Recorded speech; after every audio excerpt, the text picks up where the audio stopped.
Bonjour et bienvenue à cette Agora. On va vous présenter un projet qu'on a lancé en Mayenne en 2023, qui a commencé comme un projet plus de coordination ville-hôpital et qu'on a fait progressivement évoluer avec l'aide de la FHF sur un projet de responsabilité populationnelle avec les fonctions données structurées, stratification des données et parcours. Je vais passer rapidement sur la genèse du projet. Donc on est en Mayenne. C'est un territoire rural qui compte 310 000 habitants et qui, comme d'autres territoires, a des difficultés en termes de démographie médicale, à la fois à l'hôpital et en ville, et où donc l'enjeu de la coordination des soins est encore plus important. Le fait que ce soit une zone aussi rurale fait qu'il y a un accès aux soins qui est moindre et des logiques de prévention qui sont à développer. Donc tout ça nous conduisait, en accord avec la ville et l'hôpital qui étaient vraiment en accord sur le sujet, à faire quelque chose. Alors, on a eu le soutien de l'ARS sur le projet. Le projet n'aurait pas pu se monter sans l'ARS. Dans le cadre des projets parcours ordonnancement, on a eu un appui méthodologique et financier de l'ARS qui a permis de lancer le projet. Une des particularités de la Mayenne, c'est qu'il y a vraiment un consensus, autant au niveau des médecins libéraux, des établissements de santé publics et privés, et aussi des élus et des parties prenantes de la santé de façon générale, sur le fait qu'il y avait beaucoup de choses à améliorer. Et donc en 2022, le Conseil départemental a lancé les États généraux de la santé en Mayenne, qui a formulé différentes propositions, dont la proposition numéro 12, qui portait sur la mise en place d'une plateforme entre acteurs de soins, même si le contenu n'était pas encore détaillé. Et c'est à partir de ça qu'on a monté ce projet, qui est évidemment cohérent avec la feuille de route du numérique en santé, et qu'on a institutionnalisé progressivement avec l'ensemble des parties prenantes, Conseil de l'ordre, URPS, etc. Donc, comme je le disais, on a commencé par une plateforme ville-hôpital qui se voulait d'abord une plateforme de service et qui a été construite à la fois sur mesure et enrichie de façon incrémentale. Donc, je vais passer rapidement sur les différents services. L'idée, c'est qu'on a une plateforme qui est connectée aux différents DPI et qui intègre des services. Donc, on est connecté aux DPI de 5 établissements de santé de la Mayenne qui intègrent donc des données structurées des patients avec un serveur de rapprochement d'identité. Il y a aussi un lien contextuel vers le DMP.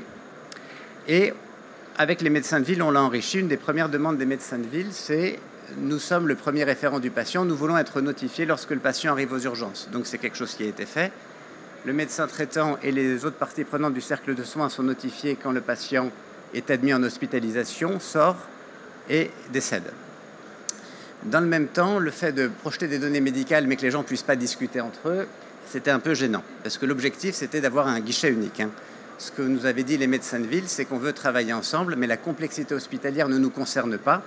Donc, trouvons une méthode simple. Aucun médecin de ville ni hospitalier ne veut passer d'outil en outil. Donc, on a mis en place un annuaire interactif médecin de ville de la clinique et des hôpitaux, et on est en train d'intégrer quoi ? On a intégré les pharmaciens, on est en train d'intégrer les différents paramédicaux, et il y a un espace de discussion. Donc ça, c'est sur le socle ville-hôpital.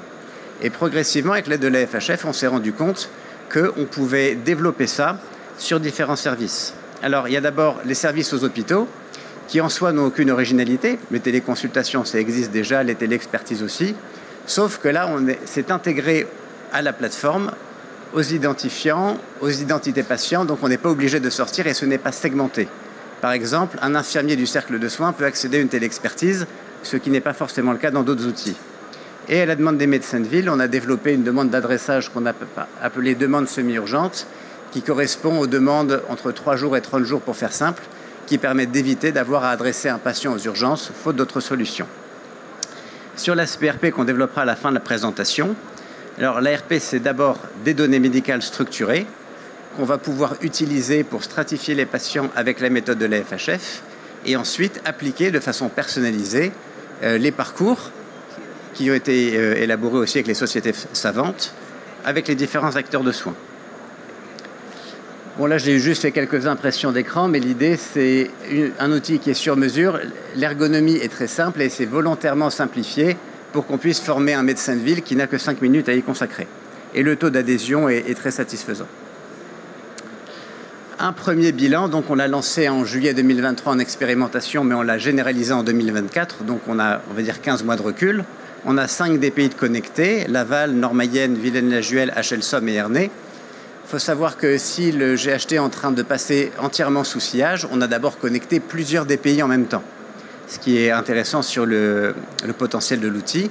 Donc on a 340 000 DPI, 2,8 millions de séjours, 315 000 documents, et ça s'enrichit au fur et à mesure.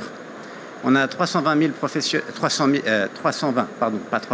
ça c'est les habitants, professionnels dans l'annuaire avec la fonction tag. La fonction tag, c'est anecdotique, mais ça vous permet de faire une sorte de mini-groupe WhatsApp avec le cercle de soins sur le pied diabétique de Madame Michu. On a un bon taux d'adhésion des médecins de ville, des médecins hospitaliers, même si on doit encore le développer évidemment. Et on a eu, en un peu plus d'un an, 1200 demandes qui sont étayées parce qu'il y a beaucoup de pièces jointes et beaucoup de messages. Ça valide le principe d'avoir l'ensemble des fonctionnalités au même endroit. On insiste sur l'aspect sécurisé de l'outil. On a eu 3 audits successifs parce que comme on ouvre des données en web à la ville, il faut que ce soit extrêmement sécurisé. Il y a une connexion par carte CPS de tous les professionnels de santé avec une traçabilité des bris de glace, des connexions, etc. Contrairement au DMP, il y a une mise à jour en temps réel. C'est-à-dire que si un patient est passé aux urgences et que son compte-rendu a été validé à 9h, à 9h05, il est sur la plateforme et le médecin est notifié en temps réel, ce qui permet évidemment le médecin, mais aussi l'IDEL ou le pharmacien, de faciliter la sortie. Ça facilite aussi les parcours, que ce soit des parcours ville-hôpital, comme une demande semi-urgente qui va être une demande de prise en charge pour une HDJ ou une consultation, ou une téléexpertise. Et on va aussi travailler dans le cadre de l'ERP sur les parcours hôpital-ville et ville-ville. Une des expressions qu'ont utilisées les médecins de ville, c'est passer à un temps choisi alors qu'on était sur un temps subi. Le téléphone, c'est très bien, mais lorsque le médecin de ville a besoin d'appeler son confrère hospitalier à la suite d'une consultation, le médecin hospitalier n'est pas là à attendre autour du téléphone, il peut s'agir d'un cas complexe, et lorsqu'on se rappelle ensuite, ça ne marche pas. L'idée, c'est que les médecins de ville font leurs demandes en temps réel via leur secrétaire ou le soir, et les médecins hospitaliers les traitent comme ils le souhaitent. Donc sur la valeur ajoutée, ce sera développé juste après. On a évidemment des gains de temps, de redondance, éviter des examens redondants et une coordination facilitée.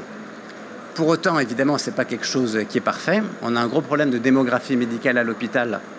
Alors, pas qu'à l'hôpital de Laval, mais ça limite aussi la capacité de certaines spécialités à répondre rapidement à toutes les demandes. Les médecins de ville ont toujours des outils multiples, donc ça en fait un de plus, même s'il est plus complet que les autres. Et c'est un sujet qui est extrêmement complexe. C'est un outil qui est très complexe, puisqu'il est lié à l'annuaire santé, à plusieurs DPI, au SRI, etc. Puis ensuite, il y a toute la conduite du changement, évidemment, qui est un sujet connu, encore plus en coordination ville-hôpital. Maintenant, on va passer à des éléments plus concrets. Je vais vous présenter un cas pratique vraiment cohérent, pour vous présenter la prise en charge d'un patient avec la plateforme et la prise en charge d'un patient sans la plateforme. Donc, j'ai pris l'exemple d'un patient qui a 72 ans, qui était très inquiet devant son déséquilibre de diabète. Donc, il a été voir son médecin traitant. Donc, dans le cas d'une prise en charge non coordonnée par la plateforme, le médecin traitant, pour pouvoir avoir une réponse rapide à la situation du patient, va envoyer le patient aux urgences avec une ambulance où le patient là va attendre plus de 5 heures aux urgences pour pouvoir voir son diabétologue et pour avoir une fois après une adaptation de traitement. Après ça, il va pouvoir retourner à son domicile encore avec une ambulance. Donc dans ce cas-ci, on peut compter à peu près 10 intervenants pour la prise en charge du patient entre les différents médecins, que ce soit médecin traitant, médecin des urgences, infirmière, aide-soignant des urgences, diabétologue qui se déplace, les ASH qui font le ménage du box, etc. Donc ça, c'est beaucoup d'interventions pour un patient. Et le patient a une attente importante aux urgences. Il peut y rester plus de 5 heures quand il est en attente de sa prise en charge. Sa prise en charge avec la plateforme, ce sera donc le patient va aller voir son médecin traitant qui va pouvoir lui avoir accès à son dossier hospitalier via la plateforme, avoir accès au dernier compte rendu du diabétologue qu'il aura vu. Il va pouvoir faire une demande semi-urgente qu'il va envoyer automatiquement au diabétologue à tout moment. Enfin, il peut le faire quand il veut ou sa secrétaire peut faire la demande. Le diabétologue va pouvoir donner une réponse sous 48 à 72 heures et proposer une adaptation de son traitement et à terme proposer un rendez-vous de consultation pour refaire le point sur éventuellement s'il faut refaire évoluer l'adaptation du traitement. Donc dans ce cas-ci, on peut constater qu'il y a beaucoup moins d'intervenants. On est sur un médecin traitant, le diabétologue et éventuellement une secrétaire qui peut gérer les demandes. Il n'y a pas besoin de transport, il n'y a pas de passage aux urgences, il n'y a pas d'attente pour le patient. Et là, comme on reste sur un temps choisi et non subi pour les professionnels, ça qui est vraiment très très apprécié par les médecins et ils nous le redisent à chaque fois. Alors bien évidemment, comme l'a dit Vincent, on a débuté ce projet en juillet 2023. Et on a maintenant un recul d'1 an et demi, peu ou prou. Donc on a voulu étudier un petit peu ce que donnait étudier à la fois le ressenti et avoir le retour un petit peu des utilisateurs, mais aussi utiliser toutes les données en fait, qu'on est capable d'agréger à la fois de la plateforme, mais aussi des différents dossiers patients informatisés de tous les hôpitaux de la Mayenne qui sont connectés, utiliser ces données-là pour voir s'il y a une vraie différence de prise en charge entre les patients qui ont bénéficié, par exemple, d'une demande semi-urgente au travers de la plateforme et ceux qui n'en ont pas bénéficié. Donc on a en fait cette étude sur l'année 2024 en regroupant ces deux données et en essayant de faire en sorte qu'on colle vraiment à la réglementation RGPD. Donc avec une déclaration CNIL sur la partie protocole MR004, évidemment une analyse de l'impact sur la protection des données et comme on a des données qui sont à la fois des données de la plateforme mais aussi des données anonymisées patients, on va utiliser, pouvoir croiser l'ensemble de ces données au travers d'un hébergeur de données de santé certifié, 1, 2, 3 CS pour ne pas le citer. Cette étude a été récemment finalisée. Et bon, là, je vais vous présenter des choses très, très macro, mais l'idée, c'est de présenter des choses beaucoup plus fines auprès des utilisateurs finaux. Et on a fait une sélection avec l'aide d'un data scientist et l'aide d'une société de consulting qui s'appelle Dosha Consulting, en isolant un groupe études et un groupe témoin, et en essayant d'isoler au maximum des périodes identiques entre ces deux groupes.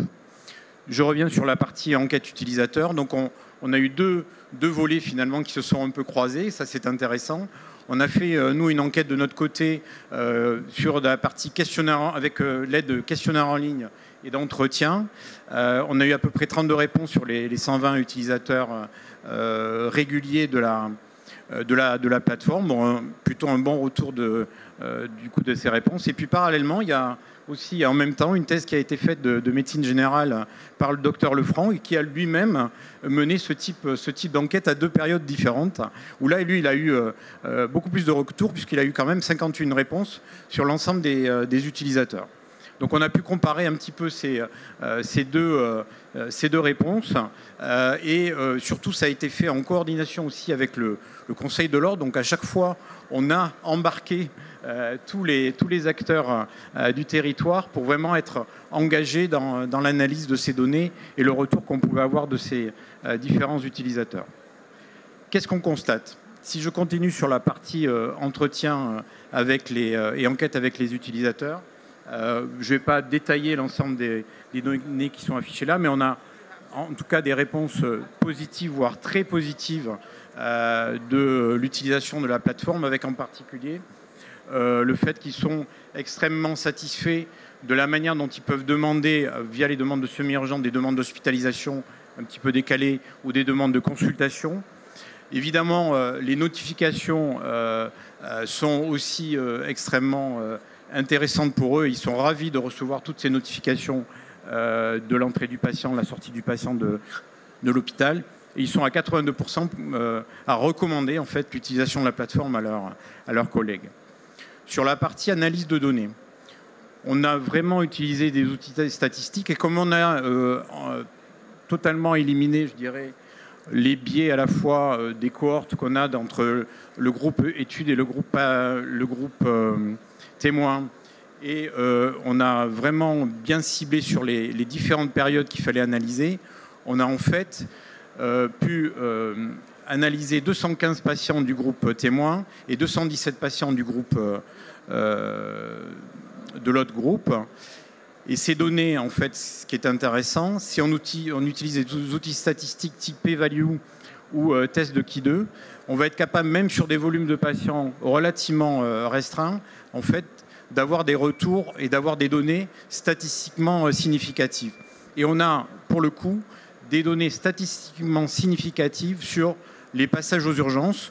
On voit que dans le groupe études, pour des patients qui ont bénéficié d'une demande semi-urgente, donc une prise en charge au travers de la plateforme, on a une diminution en fait, des passages aux urgences, une diminution qui est statistiquement significative, qui donc n'est absolument pas due au hasard, puisqu'on a sur ce groupe d'études 17% de patients qui sont passés aux urgences, alors que sur le groupe témoin, sur cette même période comparable, avec le même type de cohorte, on a 26% de passages aux urgences. Et ça, c'est statistiquement significatif.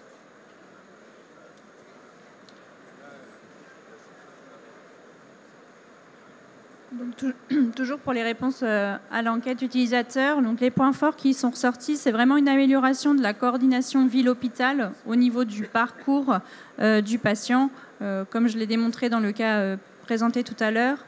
Et les professionnels nous disent bien que la communication entre eux est nettement améliorée et facilitée.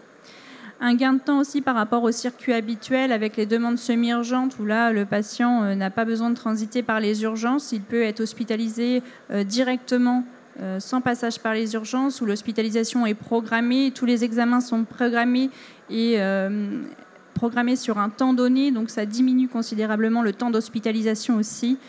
Et les téléexpertises permettent aussi d'éviter les consultations et le médecin traitant peut gérer lui-même avec un avis du spécialiste. On a vraiment une sécurité aussi, une traçabilité au niveau des échanges. Tous les échanges restent sur la plateforme. Et les professionnels, comme ça a déjà été dit, apprécient beaucoup les notifications. On a le témoignage d'un médecin traitant qui s'est retrouvé devant une famille en demandant des nouvelles d'un parent, et en fait le parent était décédé, donc elle s'est vraiment retrouvée très mal. Et donc le fait d'avoir les notifications sur un patient pour avertir qu'un patient est décédé, ça les aide beaucoup au quotidien. Et l'accès aux données médicales les aide aussi beaucoup. Par exemple, on a beaucoup d'exemples pour les infirmières libérales, par exemple, les sorties d'hospitalisation un vendredi soir, où le patient n'a pas ses ordonnances, les a oubliées ou ne les retrouve pas. Grâce à la plateforme, l'infirmière peut récupérer l'ordonnance du patient. Donc il y a aussi des axes d'amélioration. Tout n'est pas parfait. Sur certaines spécialités, des demandes semi-urgentes, le délai de réponse peut encore être un petit peu long. Des problèmes techniques peuvent arriver parfois et les professionnels nous disent quand même qu'il y a beaucoup d'outils à utiliser, donc ça fait vraiment une plateforme en plus, donc pour certains professionnels ça c'est compliqué. Un autre axe d'amélioration de MyVilop aussi, c'est l'ergonomie où voilà, il y a beaucoup de clics à faire sur la plateforme, donc ça aussi c'est un axe qui tend à être amélioré en plus de la présentation.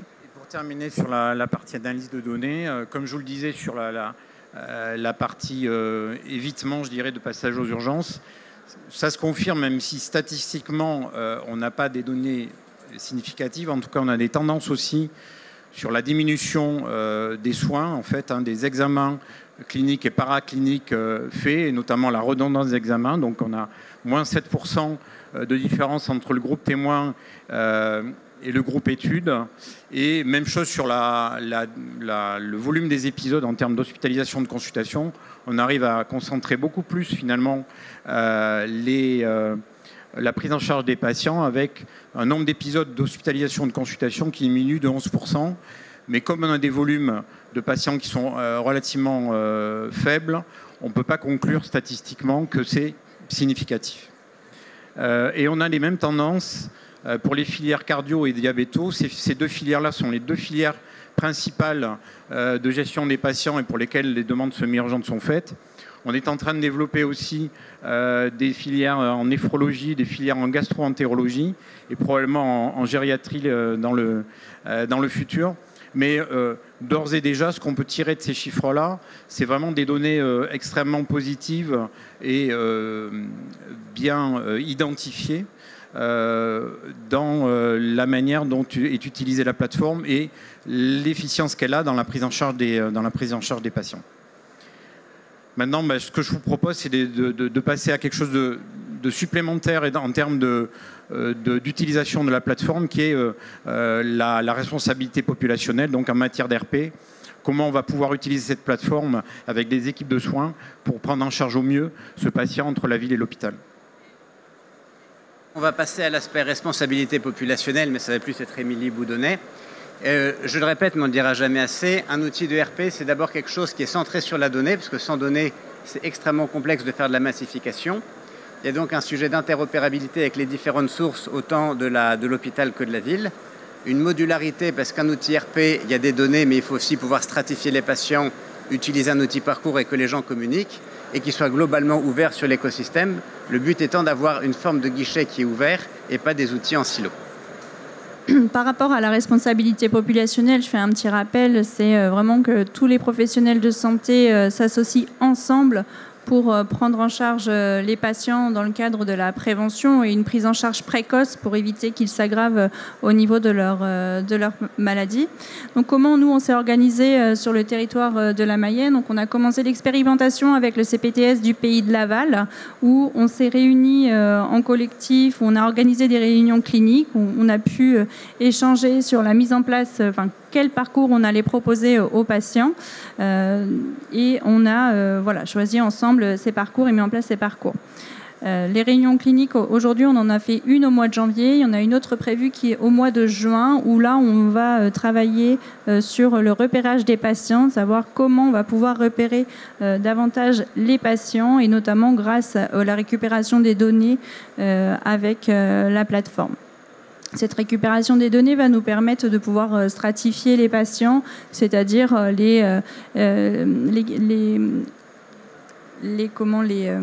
savoir à quelle complexité est leur diabète. En fonction de cette stratification, on pourra proposer des parcours pluriprofessionnels aux patients. Donc là, par exemple, un premier patient qu'on a intégré à l'ARP avec une proposition de parcours. Donc c'est un patient qu'on avait vu en hospitalisation pour une découverte de diabète de type 2 pour qui on a mis de l'insuline. Il a été stratifié en diabète de type 2 par rapport à ses antécédents et notamment par rapport au fait qu'il soit sous insuline. Je suis allée le voir et donc je lui ai proposé la mise en place d'un parcours. Il a été OK et j'ai pu avec lui créer son cercle de soins, repérer tous les soignants qui gravitent autour de lui et en fonction de ça, on a pu déclencher un parcours et lui proposer différentes tâches, on appelle ça comme ça, les tâches à faire au fur et à mesure de l'année. Donc là, par exemple, pour un patient de strate 2, le parcours qui lui a été proposé, donc je ne vais pas le rentrer en détail, mais en gros, c'est une consultation avec une diététicienne dans l'année, une rencontre avec le diabétologue, revoir son pédicure-podologue, faire de l'activité physique, et puis adhérer aussi au réseau Diabète 53, une association qui suit les patients diabétiques sur notre territoire. Donc vraiment, l'intérêt de la plateforme, c'est de recueillir et de partager les données structurées. On récupère les données des établissements de santé avec... Alors avant, nous, sur le CH de Laval, on avait DXCare. Aujourd'hui, on travaille avec Sillage. Donc on récupère les données de Sillage. On est en cours de pouvoir récupérer des données aussi des laboratoires de ville. Donc toutes ces données vont être... On a une partie de ces données qui seront structurées, donc avec différents points, tout ce qui est antécédents, allergies, traitements, IMC, poids, etc. On peut les récupérer. Et on a une autre partie de données qui sont non structurées, donc on récupère aussi sur la plateforme tout ce qui est courrier de sortie, lettres de liaison, comptes rendus médicaux. Voilà, et je ne sais plus si j'ai dit aussi au niveau des données structurées, on récupère les examens de laboratoire qui ont été faits au sein des établissements de santé. Et toutes ces données sont consultables par les professionnels de santé du territoire, médecins traitants, infirmières, pharmaciens, etc. et tous les paramédicaux. Donc ça, vraiment, l'exploitation de ces données vont nous permettre à l'avenir de pouvoir stratifier facilement le patient, lui proposer un parcours adapté et aider aussi à la décision clinique. Donc là, par exemple, par rapport aux critères de stratification, on peut voir qu'on peut récupérer des données sur le dossier patient où il y a une synthèse qui est faite, où on peut aller rechercher ses antécédents. Donc là, dans ce cas précis, le patient il est diabétique de type 2. Au niveau des comorbidités, il a une hypercholestérolémie. C'est un patient qui est sédentaire. On peut aussi récupérer ses examens sanguins. Et on peut aussi voir quel traitement il a par rapport à son diabète. Cette récupération des données va nous permettre à l'avenir de pouvoir les inscrire automatiquement dans une cohorte, de les suivre et de les repérer. Donc l'idée, je rajouterai un petit mot sur la partie analyse de données. L'idée pour nous, c'est de continuer à affiner notre manière d'analyser ces données, à la fois, donc, comme je l'ai dit, sur toute la partie données patients, prise en charge via la plateforme, etc. Mais aussi, comme on l'a vu là maintenant, on va obtenir des données sur les patients qui ont été inclus dans des cohortes, qui ont été stratifiés et qui ont été inclus dans la prise en charge par un cercle de soins. Et donc on va pouvoir analyser aussi, au travers de la plateforme et au travers des données qu'on récupère des différents DPI, cette prise en charge d'un parcours patient. Donc à la fois, je dirais, l'exercice classique de la plateforme, lien ville-hôpital, demande semi-urgente, notification, téléexpertise, etc. Mais aussi passer à un étage supérieur, analyse de données sur toute la partie responsabilité populationnelle. Donc les perspectives par rapport à la plateforme, c'est vraiment de consolider l'usage des fonctions existantes dans une démarche d'aller vers les professionnels. L'objectif, c'est vraiment que les professionnels s'approprient la plateforme et l'utilisent. L'intérêt aussi, c'est de développer la mobilité parce qu'une infirmière une infirmière libérale qui n'est pas toujours à son bureau, elle n'a pas accès à un ordinateur lors de sa tournée. Donc elle a vraiment besoin aussi d'avoir une application ou d'avoir une version web pour qu'à la sortie ou avant d'aller voir son patient, elle puisse avoir accès au dossier, aux données du patient. Pour les infirmières libérales, on est aussi en train de tester une solution de LLM qui va permettre à l'infirmière de parler librement pour que ce soit enregistré. Ce qu'on a pu voir pour différentes solutions en mobilité de ville, c'est que si ce n'est pas adapté aux besoins et aux usages des infirmiers, ils ne l'utilisent pas et ça ne marche pas. Donc il faut vraiment être extrêmement à l'écoute et c'est à nous de nous adapter aux besoins des intervenants de terrain. Ensuite, il faut l'ouvrir aux patients, mais l'idée n'est pas de l'ouvrir aux patients sur l'aspect... de l'ouvrir aux patients sous l'aspect données médicales. Il y a déjà le DMP pour ça, donc ce n'est pas le sujet. Il y a plusieurs aspects. Il y a une interface patient. Il y a d'abord l'aspect administratif pré-admission qui est aussi un produit d'appel qui est important. Et d'un point de vue réglementaire, le patient doit pouvoir accéder à son cercle de soins. Donc l'idée, c'est que le patient puisse valider son cercle de soins ou l'invalider si besoin pour être conforme d'un point de vue réglementaire. Un autre projet qu'on a aussi pour l'inclusion des patients dans le cadre de la responsabilité populationnelle, c'est de créer une affiche qui sera dans les salles d'attente, par exemple, avec un QR code, où là, le patient pourra répondre à un questionnaire type Find Risk pour évaluer son risque de développer un diabète ou pas. Et à la suite de ce questionnaire, il pourra accepter ou pas d'intégrer un parcours, ce qui nous permettra de le repérer et de récupérer des données le concernant. Donc vraiment, le but, c'est aussi de capter les données de ville à l'avenir. C'est une étape indispensable parce qu'aujourd'hui, c'est des données qui nous manquent parce que toutes les données viennent des établissements hospitaliers. On travaille aussi sur le développement de l'outil Parcours avec notamment un questionnaire qui serait rempli là cette fois-ci par les professionnels de santé où on pourrait avoir accès aux données de ville et l'interface patient aussi dont j'évoquais tout à l'heure. Le point qui est essentiel, c'est qu'on a les données hospitalières mais on n'a pas les données de ville. Le DMP ne fait pas et ne fera pas en tout cas à court terme de données structurées qui ne seront pas requêtables. Et on ne peut pas se connecter à tous les LGC, les logiciels de cabinets médicaux. Donc l'idée qu'on a, et c'est ce qui est fait par exemple par Epic aux États-Unis, c'est d'ouvrir la plateforme en écriture contrôlée à des professionnels de ville pour qu'ils puissent pousser non pas toutes les informations, mais certaines informations. Ça peut aussi se faire dans le cadre d'une dictée vocale qui peut reconnaître des éléments. On pense notamment à l'IMC par exemple, ou ne serait-ce qu'au poids, à certaines données de biologie, même si on est en lien avec la ville. Je pense qu'en matière de RP, une des prochaines étapes, c'est la captation des données de ville, non pas toutes les données, mais celles dont on a besoin pour la stratification FHF. Un dernier point aussi, c'est que grâce à la récupération des données et la création automatique des cohortes, on va pouvoir faire un suivi populationnel et évaluer au fur et à mesure l'évolution de la population mayonnaise sur leur état de santé. Bonjour. Donc moi je représente Intersystems aujourd'hui. Donc si vous avez vu, c'est notre plateforme qui est donc sous ce projet. Et pour être bien clair, donc nous on fait des plateformes d'intégration. Okay, donc tout ce que vous avez vu, nous on s'occupe du socle. Après il y a certains outils tierces qui ont donc été sélectionnés par les intervenants que vous avez entendus. Et c'est une plateforme qui est assez modulable. Et du coup ça me donne un peu l'opportunité de peut-être prendre un petit peu de hauteur et partager avec vous, si ça vous intéresse, ce que nous, on voit un petit peu dans le marché, parce qu'on est impliqué dans certains autres projets du même type. Et donc, vous donner un peu un état des lieux des sujets importants là-dessus.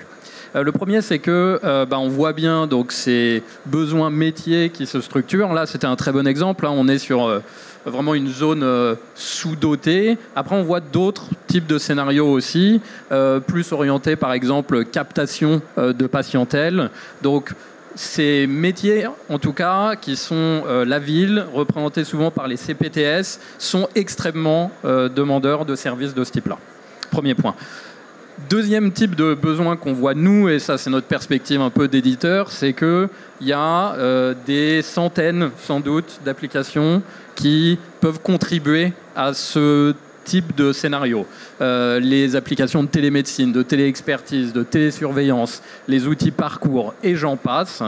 Et donc nous on voit ça vraiment comme un besoin d'orchestration. Comment faire pour orchestrer ces outils sans les remplacer, mais les rendre presque synergistique. Si on réfléchit à ce que c'est qu'un cercle de santé, un cercle de santé pour un patient, pour un type de pathologie, ça serait bien de le poser, de le définir et que les différentes applications qui pourraient en avoir besoin puissent piocher dans ce même cercle de santé. Donc c'est ce type d'orchestration qu'on essaye de mettre en place. Ça va de même pour les régions, peut-être certains d'entre vous ici, qui luttent aujourd'hui sur des sujets de convergence d'outils. On a 4 outils de téléexpertise. Avec des solutions d'orchestration, on n'est pas obligé d'imposer le même outil à tout le monde. Il s'agit juste de bien savoir qui est l'expert et en fonction de sortir l'outil au bon moment, au bon endroit. Le troisième point, et ça c'est quelque chose qu'on attend avec impatience et auquel on est très attentif, c'est on va dire plus toute la réflexion doctrinale qui a bien évidemment été lancée, on va dire, par la FHF, en tout cas sur la réflexion sur ces sujets-là, et aujourd'hui qui se traduit de manière de plus en plus granulaire, et notamment, on l'espère, qui sera décliné sur les systèmes d'information. Aujourd'hui, c'est on va dire un type d'offre qui n'est pas vraiment défini, et donc chaque projet est un nouveau projet, et c'est important qu'on puisse apprendre les uns des autres pour partir, on va dire, d'une base commune, et notamment de la complémentarité avec le DMP. Et en fait, c'est en avançant sur ces plateformes, on découvre, il y a vraiment des besoins qui sont maintenant bien identifiés au niveau du territoire, et nous, on est en discussion régulière avec l'ADNS, l'ANS, etc., et on commence à reconnaître maintenant les schémas de, voilà ce qui sera porté par le DMP, et par exemple, là, vous avez vu une plateforme qui avale des données des hôpitaux. À terme, si ces données peuvent venir du DMP, tout le monde est content. Donc, par contre, il y aura certains besoins de coordination, de notification, de comment faire travailler des équipes locales. Ça, on sait, et maintenant, on voit un peu mieux en quoi le DMP ne répondra pas à ça, et donc, on se tourne vers d'autres types de solutions.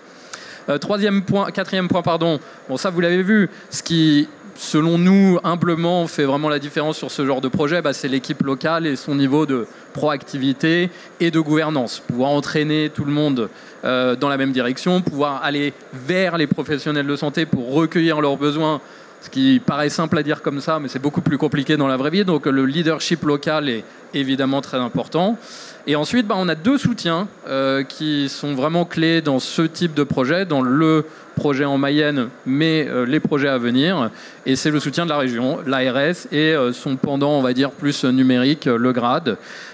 Évidemment, quand on parle ville-hôpital, c'est pas à l'hôpital de payer, c'est pas non plus à la ville de payer. Donc il faut aller trouver ces relais et c'est pas lié au niveau de la région. Donc on compte sur l'ARS pour le financement et puis pour faire vivre ce genre d'activité.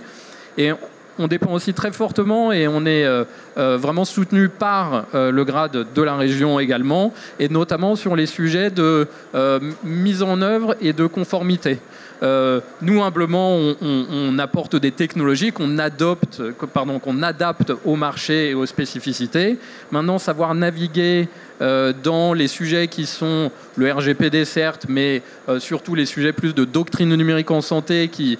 aujourd'hui, l'informatique, la vague informatique n'est pas encore allée jusqu'au bout. Donc, il y a même plein de questions auxquelles on n'a pas réponse. Et donc, c'est vraiment vital d'avoir un partenaire comme le GRAD pour prendre les bonnes décisions et puis être vraiment rassuré et sécurisé ensemble sur la conformité et ce type de sujet. Voilà, donc moi, je voulais prendre un petit peu de hauteur là-dessus, mais une personne qui saura le faire bien mieux que moi, c'est Antoine Malone qui nous a rejoint juste pour les quelques dernières minutes de la présentation. Antoine, si tu veux dire un mot pour la fin. Merci. Oui, un grand merci et surtout souligner en vérité le travail un peu exemplaire de ce qui est fait en Mayenne. Donc, vous le savez, cette démarche de responsabilité populationnelle, ce modèle comporte, qui aujourd'hui se déploie dans une douzaine de territoires en France. Des territoires plutôt ruraux, d'autres très urbains, plus gros, mais qui visent vraiment à offrir pour tous les habitants de France, le bon service au bon endroit, au bon moment, en fonction des besoins de santé. Et ça s'appuie évidemment sur aussi des standards nationaux, cette fameuse pyramide que vous avez vue. Et c'est ce qui permet en fait de mélanger, bien sûr, des exigences qui doivent être faites pour tous les habitants où qu'ils habitent, mais aussi la réalité de la Mayenne qui n'est pas du tout la même que la réalité de Douai ou la réalité de Nancy ou la réalité de Marseille. Et cette construction locale de parcours, d'actions, etc., ça doit rester très, très, très local. Mais on voit que là, et du coup, la Mayenne sert un peu d'exemple, on a des perspectives d'industrialisation. Et pour être très clair, dans cette fameuse pyramide sur le diabète, la strate qui concerne la prévention primaire du diabète, donc ce qu'il faudrait faire pour éviter que les gens deviennent malades, il y a 18 millions de personnes. Donc, ce que ça vous dit, c'est qu'à un moment donné, tous ces gens-là, on ne va pas les appeler, on ne va pas suivre ça sur des tableaux Excel, on ne va pas suivre ça sur des post-it. Il va falloir des outils qui permettent un peu d'être cohérents et en même temps des outils qui permettent après à chacun, et encore une fois, chaque parcours, chaque endroit est différent. Les personnes à risque de diabète à Douai ne sont pas les mêmes que les personnes à risque de diabète en Mayenne. Et donc là, ça doit permettre à chacun de s'organiser comme il l'entend, mais avec des outils quand même qu'on peut construire, structurer et étendre. Parce qu'en fait, cet enjeu, évidemment, de la communication entre la ville, l'hôpital, entre les infirmières et l'hôpital, etc., bien, évidemment que ça revient tout le temps. Et évidemment que quand vous êtes en Haute-Saône, les gens disent, ben d'accord, on s'est mis d'accord pour dire les patients de la Strate 1, on fait ça, on l'envoie chez le podologue. Comment l'information circule? Et vous allez avoir la même question en Bretagne. Ah ben oui, on s'est mis d'accord pour dire que nos actions en prévention primaire, on fait ça. Comment on fait circuler l'information? Donc, c'est des questions qui reviennent tout le temps et qui commencent à trouver un début de réponse, et même plus, j'ai envie de dire, en Mayenne. Donc, un grand merci pour votre implication et surtout merci aux équipes de terrain qui font vivre tout ça. Je vous remercie.